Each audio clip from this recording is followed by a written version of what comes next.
Arcane Mage is finally simple to play, and you can play Arcane in a much more satisfying way in the War Within with the talent rework that it has undergone in the last week, and also the hero talents that make it just explode way more. It is so cool to have all of the little things that annoy you about Arcane go away and have new cool stuff to play with that just makes it so much more accessible to everybody. And let's see exactly what I mean by that by first looking at Arcane Missiles. Now, Arcane Missiles are no longer castable unless you have clear casting, which is a very bold change to Arcane overall, and they have addressed this change and the clear casting mechanic in general because it will come up later into this video as you also go into the hero talents and deeper into the Arcane tree, that they're paying a very close attention to how often you proc clear casting, how often you should proc clear casting, to make sure that they adjust the proc chance accordingly. And with this, we have a bunch of talents that augment this as well. Stuff like Eureka, which is new, making a spell that consumes clear casting deal 25% increase more damage. That means either Arcane Missiles or Arcane Explosion. You also have Illuminated Thoughts, which could be the tuning knob for the clear casting proc, which makes clear casting have a 5% increased chance to proc and increase the damage the spells consume by 5% more. Now, I don't know what this means because baseline you have 1% chance to proc clear casting based off a little bit of mana that you consume. Now, that 1% isn't risen to 6% because it didn't feel like I was generating clear casting 6 times more often, but as long as they tune this and make it relevant, it would feel better because right now I feel like I'm generating slightly too few clear casting procs. And a great change has been made to Nether Precision, which is going to be core to your Spellslinger. It makes consuming clear casting increase the damage of your next 2 Arcane Blasts or Arcane Barrages, which is fantastic because in the past you would just ignore this in AoE since you would hardly ever cast Arcane Blast in AoE or almost never, and making this be able to be consumed by Arcane Barrage first of all buffs Arcane Barrage. It works better with another talent down the road, you'll get to that in a second, and makes it feel like something that you're not just ignoring because you're fighting in AoE, which is promoting a healthy gameplay for Arcane, and this is actually prevalent through the rest of the tree. A cool change has been made to also Arcane Familiar, where it's now a passive that procs after you use Arcane Intellect, which is your group buff. This, of course, just makes mages obviously always press your Arcane Intellect, because I've seen some of you mages out there. And you also have a new talent that augments it a little bit more, which is Energized Familiar. During Time Warp or other similar effects, your Familiar fires 4 bolts instead of 1. That's neither here nor there, considering that you've lost your double Time Warp, although you do have the Time Loop proc. But the cool part about this is that damage from your Arcane Familiar has a small chance to grant you up to 2% of your maximum mana.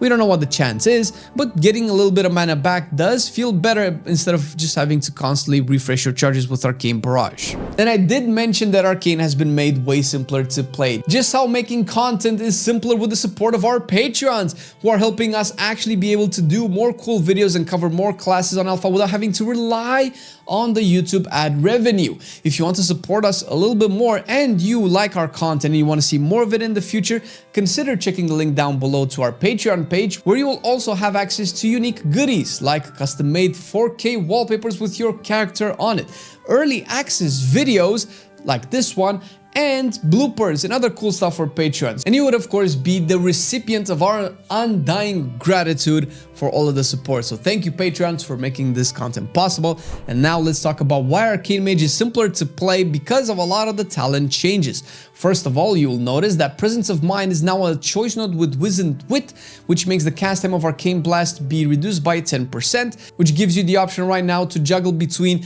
either just consistently casting Arcane Blast quicker or min-maxing the 2 instant charges of the blast throughout your damage rotation and your cooldown windows. Way easier to play if you just take the 10% cast time reduction, which is what I do because I'm a dumbass and I forget about Presence of Mind.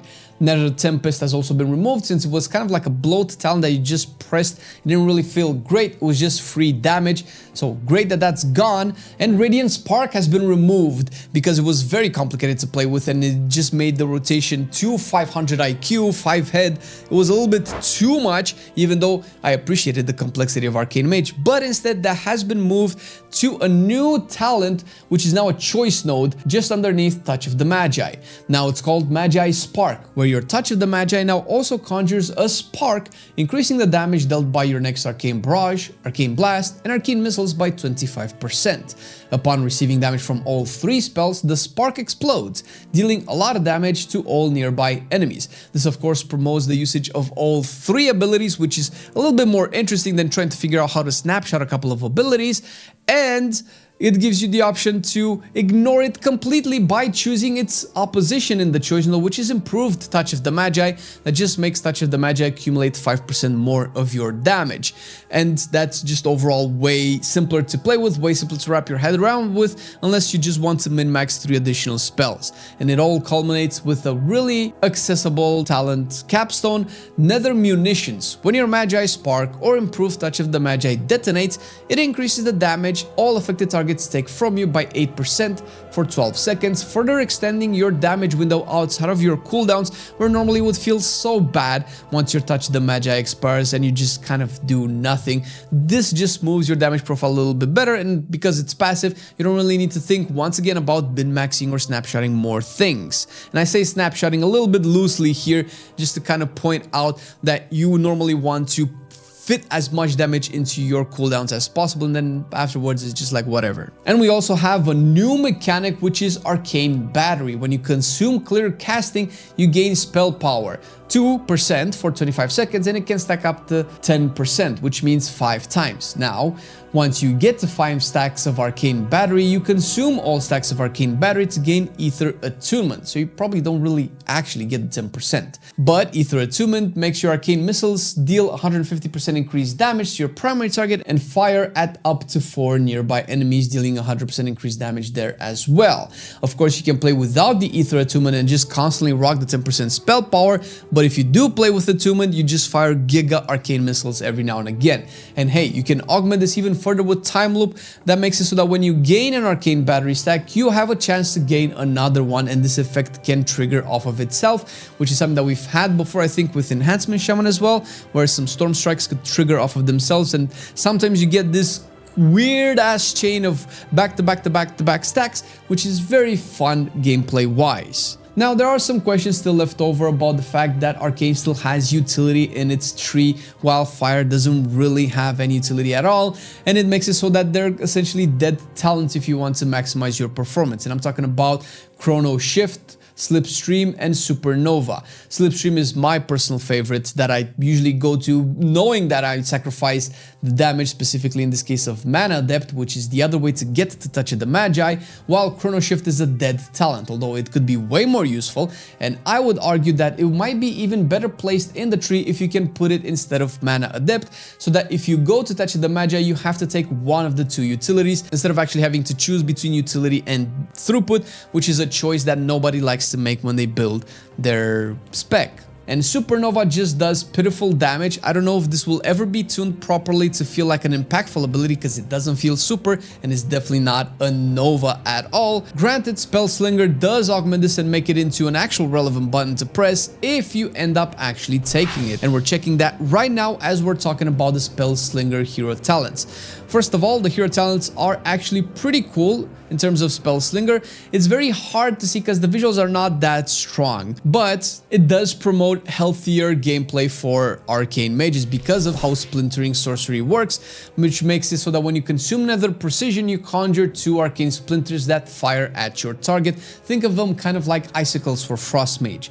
So Arcane Splinters are a raw arcane magic projectiles that just shoot the target and then embed themselves in that target, dealing dot damage over 16 seconds, and this effect can stack. It becomes relevant later on, but the good part about this is that you'll be incentivized to actually consume your Nether Precision, which of course works into other talents in the actual Arcane tree as well. Now, there are some questions about Arcane Orb, because you have Splintering Orbs that makes enemies damaged by Arcane Orb conjure 2 Arcane Splinters up to 4, and Arcane Orb damage is increased by 10%. Does this mean we're going to have to fire Arcane Orbs consistently in a single target? Because you kind of cast them now occasionally, but you might even cast them more in the War Within in single target because of the Magi Spark making you cast Barrage at the end, and Arcane Orbs are usually an easy, quick way to generate arcane charges instead of having to hard cast Arcane Blasts. So maybe it's not that bad, but it definitely makes you use Orb in single target, which is a little bit counterintuitive. And I was talking about the Supernova being relevant, and that comes at a choice node with Volatile Magic and Unerring Proficiency. Volatile Magic makes it so that whenever an embedded arcane splinter is removed or recalled, it explodes, dealing damage to nearby enemies and reduce damage past 5 targets. And the actual Supernova talent being Unerring Proficiency. Each time you conjure an arcane splinter, it increases the damage of your next supernova by 16%, up to 30 times.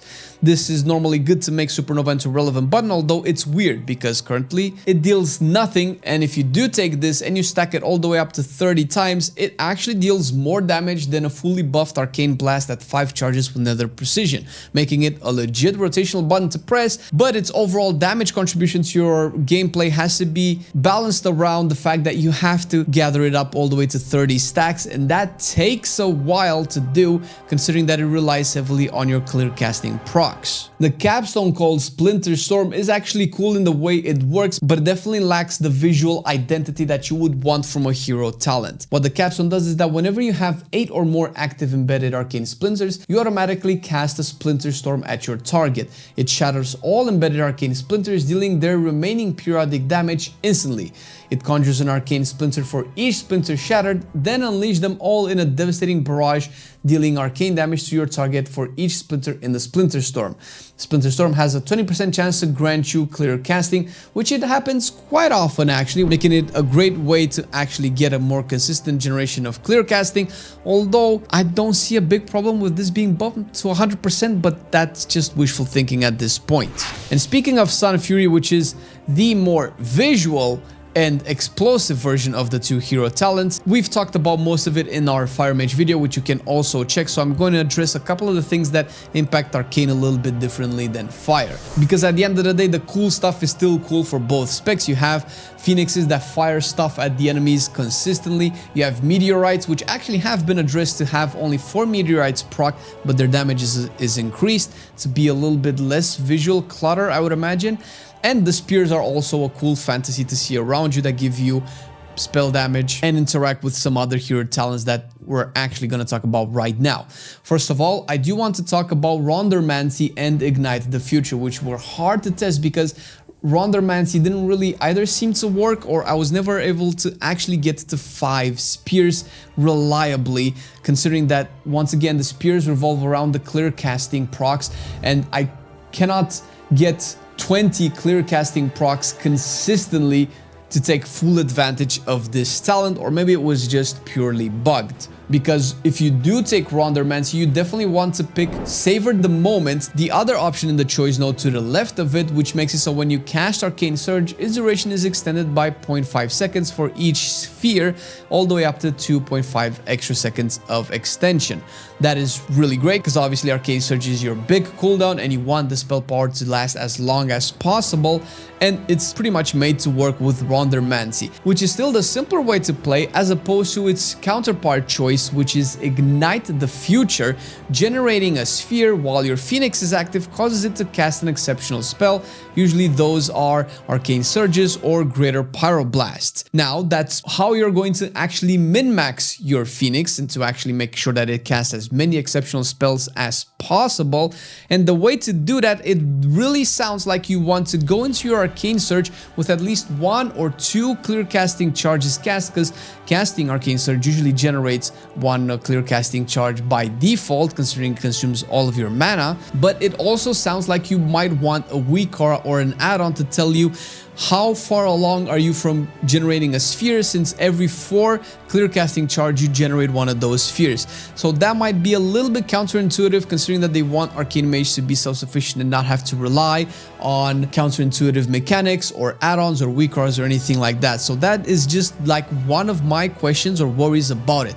But other than that, Arcane Mage has been an incredible experience to play on the War Within. It's definitely way easier to play as somebody who's played Arcane Mage since BFA and and has gone through all of its iterations. It's also easier to build when it comes to your talents, where they seem a little bit thrown around the tree, where you have missiles on both sides or barrages on both sides, but you can actually make it so you get all of your capstones if you want to so much, or actually go deeper into one side of the talent tree or the other, giving you more freedom to build the way you want to build. I do have to say that Spell Search needs a better animation. When you come off of playing Fire Mage and you go into Arcane, the lack of visual boom is very apparent. Spell Search definitely has to be Khadgar's arcane blast thing, beam that destroys the planet stuff, because the icon kind of indicates that it's that spell. And I mentioned Fire Mage a whole lot because I do believe that Fire Mage should be the cornerstone, the example that all specs should be based upon, the new standard for spec design. And you can check our video on it right here, where we go over its rework and how the hero talents affect the overall gameplay and visuals in the War Within.